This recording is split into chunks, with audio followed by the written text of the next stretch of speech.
बिस्मिल्लाहिर्रहमानिर्रहीम अल्हम्दुलिल्लाहि कफ़ा वस्सलातु वस्सलामु अला नबिय्यिहिल मुस्तफ़ा व अला आलिहि व अस्हाबिहि अजमईन अम्मा बाद। सदर आली क़द्र हज़रात, मेहमानान किराम, उलमाए इज़ाम और आप तमाम काबिल क़द्र हाज़रीन व सामिईन, मुझे इसका एहसास है कि वक्त काफ़ी हो चुका है और आप लोगों के सब्र का ज़्यादा इम्तिहान लेना अपने आप को आप लोगों की इज्तिमाई बद्दुआ का हक़दार बनाना है। वो एक साहब थे, तकरीर के लिए खड़े होते थे तो अपनी शेरवानी की जेब में से एक चॉकलेट मुंह में डाल लिया करते थे। चॉकलेट ख़त्म होता था तो तकरीर भी ख़त्म हो जाती थी। तो एक दिन उन्होंने तकरीर शुरू की तो तकरीर ख़त्म ही नहीं हो रही थी। लोग बहुत परेशान हो गए। आखिर एक आदमी हिम्मत करके उठा, उसने कहा कि हज़रत, क्या बात है, आज आपकी तकरीर ख़त्म नहीं हो रही। वो मुस्कुराए, बड़ी मासूमियत से फरमाया कि आज बजाय चॉकलेट के शेरवानी का बटन मुंह में चला गया है। अब न वो ख़त्म हो रहा है न तकरीर ख़त्म हो रही है। आप लोगों को इत्मीनान दिला दूं कि न मैंने शेरवानी पहनी है न ये हादसा पेश आने वाला है। थोड़ी देर में चंद बातें अर्ज़ करनी हैं। मेरे जहन में तो ये था कि इत्तेहाद मिल्लत और उलमाए किराम की ज़िम्मेदारियाँ, इस उन्वान पर उलमा और दानिश्वरों के मजमे से ख़िताब करना होगा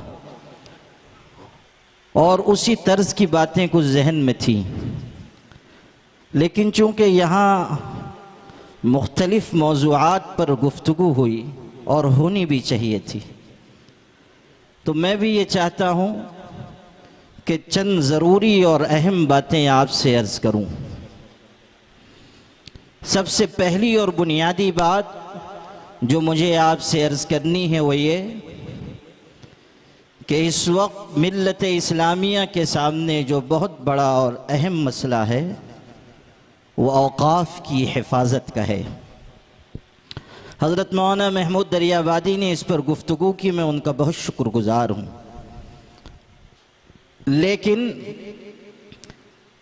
मैं इस मजमे के तवस्सुत से बरसरे इक़्तिदार तबक़े से ये कहना चाहता हूँ कि औक़ाफ़ के सिलसिले में बरसरे इक़्तिदार तबक़े की नीयत की ख़राबी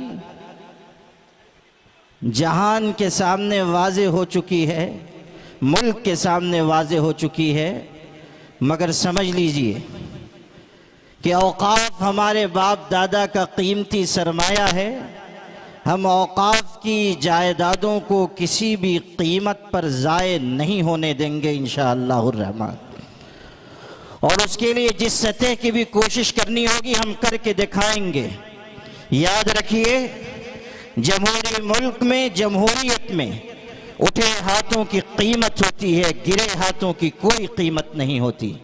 अगर हम मजबूती के साथ, तवानाई के साथ आगे बढ़ेंगे तो न सिर्फ ये मसला बल्कि दीगर मसाइल भी हमारे हल होंगे। किसी ने कहा था, मसाइल कैसे भी हों ता क़यामत रह नहीं सकते, ये जालिम जुल्म की बनकर अलामत रह नहीं सकते। जिनका अज़्म है कि हमको चैन से जीने नहीं देंगे, वो जान लें कि खुद भी सलामत रह नहीं सकते। हज़रात गिरामी क़द्र, एक बहुत ही सुलगता हुआ मसला हमारे सामने तौहीन रसालत का है और ये बात, ये हकीकत हुकूमत के ऐवानों तक पहुँच जानी चाहिए कि मुसलमान एहानत रसूल किसी भी कीमत पर बर्दाश्त नहीं कर सकता। लोग ये कहते हैं कि इस मौजू पर बात कहना, कुछ बात करना या कुछ कहना अमन व अमान की खराबी का बाइस हो सकता है। हम ये कहते हैं कि कान खोलकर सुन लो, हजार अमन व अमान भी हमारे आका हज़रत मोहम्मद सल्लल्लाहु अलैहि वसल्लम की जूती की धूल पर कुर्बान है। ऐसे अमन व अमान की हमें कोई ज़रूरत नहीं जो हुजूर की एहानत का रास्ता हमवार करे। जिस तरह पुष्टपनाही की जा रही है उन मुजरिमों की जिन्होंने एहानत रसूल का जुर्म अंजाम दिया है, वो किसी तरह न काबिल कबूल है, न गवारा है और न बर्दाश्त है। इस इत्तेहाद मिल्लत कॉन्फ्रेंस से, जिसमें तमाम मसालिक और मकातिब फ़िक्र के नुमाइंदगान हैं, एक आवाज़ और एकजुट होकर ये पैगाम ऐवान इक़्तिदार तक जाना चाहिए कि कान खोल कर सुन लो, हम जान और माल की बर्बादी, इज्जत व आबरू की बर्बादी बर्दाश्त कर सकते हैं, मगर हुजूर सल्लल्लाहु अलैहि वसल्लम की शान अक़दस में किसी किस्म की एहानत और तौहीन बर्दाश्त नहीं कर सकते। तीसरी बात, अभी यहाँ हमारे अबू आसिम आज़मी साहब बड़े दर्द के साथ कह रहे थे और उनके दिल का दर्द उनके लबो लहजे और उनके अल्फाज से जाहिर हो रहा था कि मुसलमान सियासी गुलामी की गलियारियों से निकलकर सियासी खुद मुख्तारी के रास्ते पर आए। मैं आपसे ये कहना चाहता हूँ कि मशरिक मगरिब शमाल जुनूब में फैली हुई इतनी बड़ी मिल्लत अगर अब भी सियासत के नाम पर फरेब का और धोखे का शिकार होती रहे और कासे गदाई लेकर दर दर की जबासाई करे, तो ये हमारे लिए निहायत जिल्लत और एहानत की बात है। वक्त आ गया है कि हम सियासी खुद मुख्तारी का रास्ता इख्तियार करें। हमने आज़ादी के बाद से इस मुल्क में ये संगीन गलती की कि हम सियासी ग़ुलामी के रास्ते पर चले। बाबर जब इस मुल्क में आया था, उसके लिए उसकी सवारी के लिए हाथी पेश किया गया। हाथी उसके लिए नई चीज़ थी। उसने हाथी पर एक छलांग लगाकर वो हाथी पर बैठा और उसने फीलबान से कहा कि मुझको लगाम दे दो। फीलबान ने हाथ जोड़े और कहा, हुजूर ये घोड़ा नहीं है, ये हाथी है, इसे मैं ही लेकर चलूंगा। तो वो शख्स, वो ज़हीन शख्स दूसरी छलांग लगाकर हाथी से नीचे उतर आया और उसने ये तारीखी जुमला कहा था कि बाबर उस सवारी पर कभी सवार नहीं होता जिसकी लगाम दूसरे के हाथ में हो। हमने वो रास्ता और तरीका इख्तियार किया सियासी गुलामी का, और उन सियासी सवारियों पर हम सवार हुए जिनकी लगाम दूसरों के हाथ में है। अगर मसाइब व मुश्किलात के मरहलों से गुजर कर अब भी हम न जागे और हमने अपनी सफ़ों में इत्तेहाद न पैदा किया, और अब भी हम अगर रंग व नस्ल और ज़ात बिरादरी और मसलक व मशरब के फ़र्क से बाला तर होकर मिल्लत वाहिदा बनने के लिए आमादा और तैयार न हुए, तो समझ लीजिए कि आपके लिए इस मुल्क में इज्जत और सरबुलंदी का कोई फैसला नहीं हो सकता। बातों से, नारों से और जज्बात और उमंगों से किसी कौम की तकदीर नहीं बदलती। कौमों की तकदीर अगर बदलती है तो हुस्न नीयत और हुस्न अमल से बदला करती है, इत्तेहाद से, इत्तेफाक से बदला करती है, आपस की यकजहती से बदला करती है, एक दूसरे को मजबूत करने से बदला करती है। आज जो कुछ मिल्लत इस्लामिया में हो रहा है आप निगाह से देख रहे हैं। मामूली बातों पर, मामूली मसाइल पर, जुज़ियात व फ़ुरूआत पर, मसलक व मशरब के नाम पर, ज़ात बिरादरी के नाम पर और सियासी पार्टियों से अपनी वाबिस्तगी के नाम पर जिस तरह मुसलमान अपनी सलाहियत, अपनी क़ुव्वत, अपनी एनर्जी, अपना सरमाया बर्बाद कर रहे हैं, ये कौमों के रोशन मुस्तकबिल की अलामत नहीं। सूरत हाल ये है कि हाथ में मोबाइल है, जिसके दिल में जो जो आ रहा है, जो चाहत दिल में पैदा हो रही है, लोग लिख रहे हैं। मैं कहा करता हूँ कि पहले ये होता था कि कोई बहुत मेहनत से बेचारा बरसों में कोई एक मुफक्किर इस्लाम पैदा होता था। अब सोशल मीडिया की बरकत यह है कि जो पत्थर हटाइए उसके नीचे से 1 दर्जन मुफक्किर इस्लाम निकलते हैं और अपनी अपनी बात लिखना फर्ज आइन समझते हैं। कोई बात हो गई राय दे रहे हैं, कोई मसला हो गया तनकीद कर रहे हैं।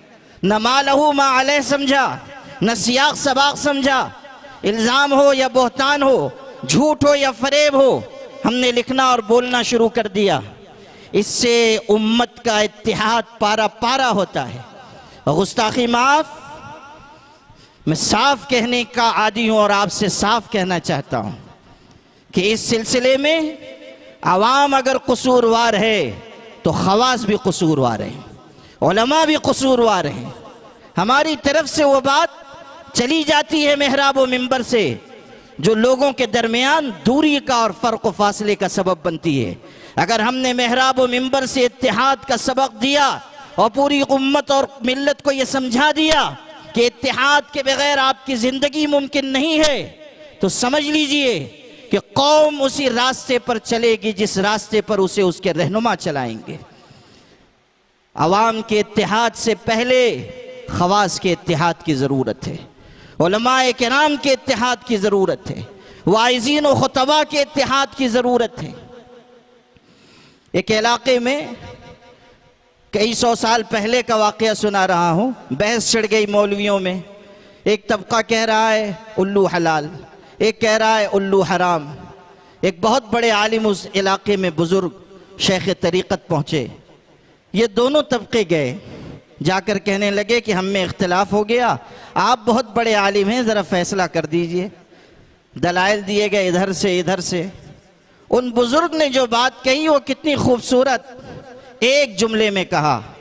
इरशाद फरमाया, सारी बात सुनने के बाद फैसले की बात फरमाया, मैं उल्लुओं के झगड़े में पड़ना नहीं चाहता।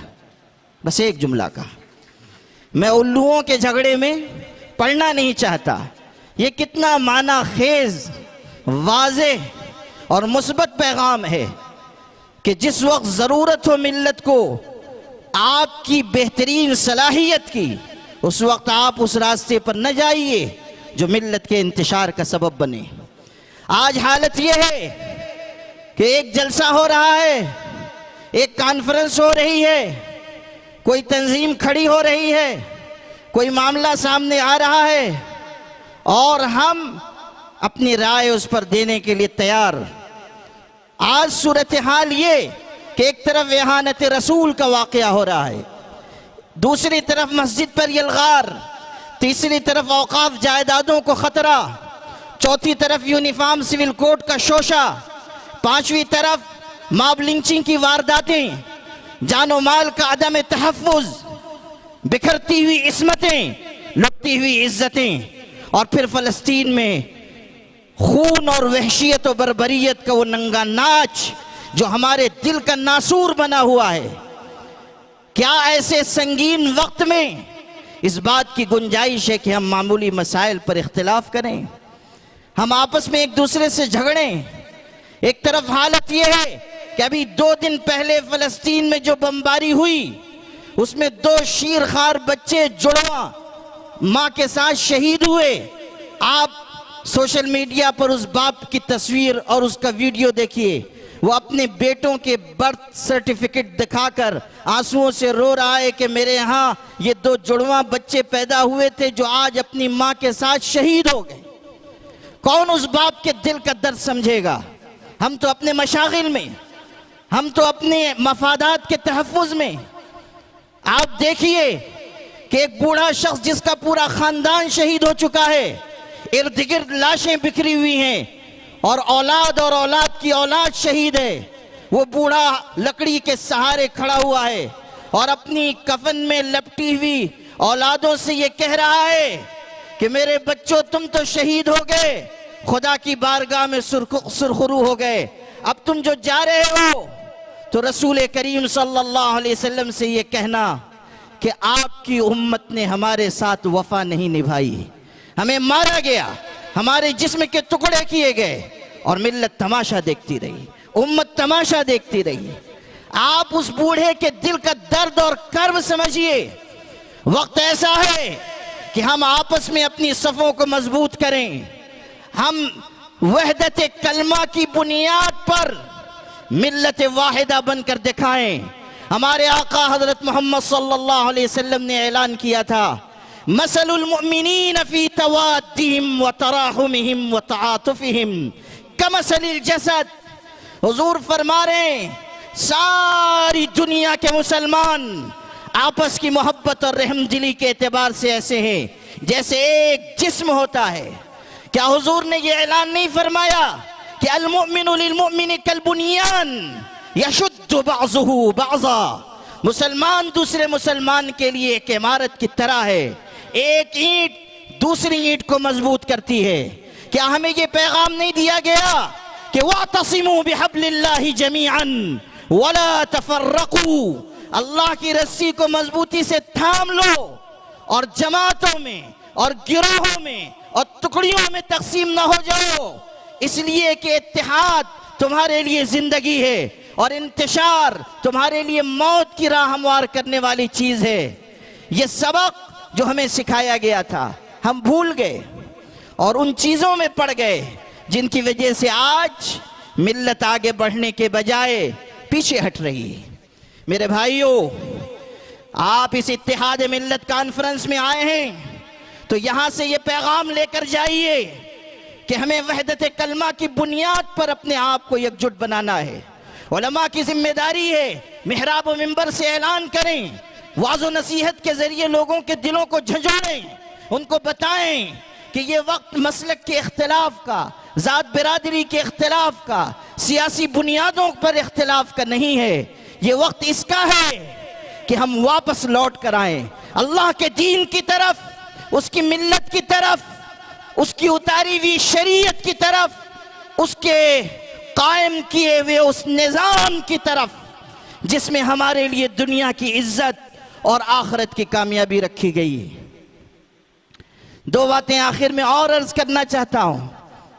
यहां बातें अबू आसिम आज़मी साहब के बारे में कही गई और ये ईमानी बात है कि उन्होंने अपनी तकरीर में ये कहा कि मुझे इस तरह की तारीफ पसंद नहीं है और यही एक मोमिन का शेवा और शिआर होना चाहिए, यही एक मुसलमान का तर्ज अमल होना चाहिए। आप इस हकीकत को समझ लीजिए कि ये उम्मत आहिस्ता आहिस्ता अच्छे अफराद, बाबसीरत अशखास और अपने मफादात से बालातर होकर मिल्लत के लिए जीने वाले लोगों से खाली होती चली जा रही है। लोग तेजी से रुखसत हो रहे हैं और आंखों में आंखें डालकर जालिमों से गुफ्तगू करने वाले कम होते चले जा रहे हैं। लोग कुव्वतों और ताकतों के आगे सजदा रेज हो रहे हैं। मुशरिकाना नारे जुबानों से बुलंद किए जा रहे हैं। हुकूमत की हाँ में हाँ मिलाई जा रही है। इसी वक्फ एक्ट के सिलसिले में आप पढ़िए अखबारात में वजीर कानून का बयान छपा हुआ है कि देर रात तक मुसलमान उलमा आते रहे और कहते रहे कि आपको जरूर ये कानून बनाना चाहिए, आप ये हमारे लिए लेकर आ रहे हैं। कौन है ये लोग? कौन है मिल्लत से बेवफाई करने वाले ये लोग? वही जो कुव्वत और ताकत के आगे सजदा रेज हो रहे हैं, जो ताकतों की गुलामी इख्तियार कर रहे हैं। ऐसे वक्त में जबकि लोग पीछे हट रहे हैं, वो लोग निहायत काबिल कदर हैं जो आज भी पहले महाज पर सफ़े अव्वल में डटे हुए हैं और उन्हीं में से एक अबू आसिम आज़मी भी हैं। वो अपनी पूरी तवानाई के साथ अल्लाह के दीन और इस मिल्लत की आवाज़ बुलंद करने की कोशिश कर रहे हैं। मैं ये नहीं कहना चाहता कि यहाँ क्या हो रहा है और क्या नहीं हो रहा है, लेकिन सिर्फ एक शेर ज़रूर कहना चाहता हूँ कि नूर की ये एक किरण ज़ुल्मात पे भारी होगी, रात तुम्हारी है तो क्या सुबह हमारी होगी। आखिरी बात आपसे अर्ज करता हूं, इसलिए कि मुझे अंदाजा है जितना वक्त मुझे दिया गया है उससे 1 मिनट जायद में सर्फ नहीं करता हूं अल्लाह की मेहरबानी से। इसी कानून के मुताबिक तकरीर करता हूँ। वजह उसकी ये है, हमारे बहुत से अहले सुन्नत वल जमात भाई यहाँ मौजूद हैं, मशाइख हैं, पीरान तरीक़त हैं। उनकी रूहानी तवज्जो का ये असर हुआ कि हमारे हज़रत मौलाना मुफ्ती हफीज़ुल्लाह साहब को बार बार क़याम करना पड़ रहा है और वो बेचारे बार बार मुक़र्रिर के बाजू में खड़े होते हैं, इशारा करते हैं या फिर घंटी बजानी पड़ रही है। मैं ज़हमत नहीं देना चाहता हूँ कि वो खड़े हों या घंटी बजाने की नौबत आए। मैं अपने वक्त में अपनी बात मुकम्मल करना चाहता हूँ। आखिरी बात और जो बहुत अहम बात आपसे अर्ज़ करनी है वो ये कि मेरे भाई, इस वक्त हमारी इस रियासत में और हमारे मुल्क में जो कुछ हालात हैं, जो कुछ मामलात और मसाइल हैं, मिल्लत इस्लामिया को दरपेश जो मुश्किलात हैं, उनके पेश नज़र हमारे और आपके लिए सबसे बुनियादी करने का काम जो है वो ये कि आप और पूरी मिल्लत अल्लाह ताला के दीन की तरफ लौट कर आए और 100% अल्लाह के दीन पर अमल करने के लिए हम आमादा और तैयार हो जाएं। मसाइल और मसाइब और मुश्किलात का वाहिद सबब यह है कि हम उस रास्ते को छोड़कर आगे बढ़ रहे हैं जो रास्ता हमें अल्लाह ने और उसके पाक रसूल हज़रत मोहम्मद सल्लल्लाहु अलैहि वसल्लम ने सिखाया और बताया। हमारी कामयाबी अल्लाह के दीन में है, इसलिए हम अल्लाह के दीन की तरफ लौटें और 100% अल्लाह के दीन पर अमल का मिजाज बनाएं और कुर्बानियों के साथ आगे बढ़ें और अपनी जमातों को मजबूत करें। All India Muslim personal law board हो या जमीयत उलमा हो या दूसरी मिली जमातें और तंजीमें हो, इस वक्त सब के हाथ मजबूत करने की ज़रूरत है। ख़ास तरीक़े पर वक्फ़ के सिलसिले में मुस्लिम पर्सनल लॉ बोर्ड ने ऐलान किया है कि पूरे मुल्क में एक अवामी बेदारी चलाई जाए। हज़रात उलमा यहाँ हैं, मशाइख हैं, पीरान तरीक़त हैं, सबसे दस्तबस्ता बोर्ड के खादिम की हैसियत से अर्ज़ करता हूँ कि आप हज़रात इस सिलसिले में तवज्जो दें, आगे बढ़ें, मेहनत करें और इस तहरीक को मुनज़्ज़म करने में मुस्लिम पर्सनल लॉ बोर्ड का साथ दें। जो वक्त मुझको दिया गया था उसमें अभी 4 मिनट बाकी हैं। सदर मोहतरम के सब्र का हम लोगों ने बहुत इम्तिहान लिया। सदर भी साथ से है और सब्र भी साथ से है, तो दोनों जमा हो गए हैं। इसलिए ये वक्त भी मैं उनकी नज़र करता हूँ और मुंतज़िमीन इजलास हमारे भाई जनाब मौलाना ग़ुफ़रान साजिद कासमी साहब, मौलाना सलमान साहब और दीगर जो उनके रफ़क़ा हैं, उन सब का शुक्रगुज़ार हूँ कि उन्होंने आज का ये इजलास रखा और मुझे भी यहाँ कुछ कहने का मौका मिला। व आखिरु दावाना अनिल हम्दुलिल्लाहि रब्बिल आलमीन।